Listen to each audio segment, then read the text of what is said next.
Lonnie Palladino, Alignment and Movement Specialist.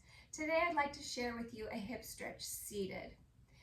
You're going to place both feet down on the ground, cross one foot over the knee, flex that foot.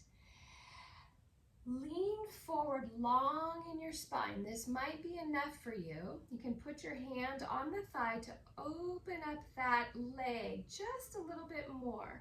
Now adding something different in here, an option would be to take your hand on the calf, to take your hand on the inner thigh and rotate those muscles out like you're moving, creating space. You'll feel it in the hip joint.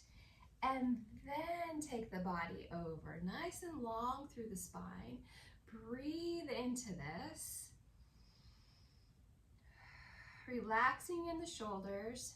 And when you're ready to come out of it, I always like to go really gentle out of a stretch. Just take your torso back, release the arms, gently uncross the leg. Place the foot down, and then you're ready to do the opposite side. This might be enough, just stretching that foot over, the knee open. And if you want to add a little bit more, your hand on your calf, your hand on your inner thigh, open, kind of push open the muscles, create some space in that hip, and then lean forward, stretching and breathing into the stretch.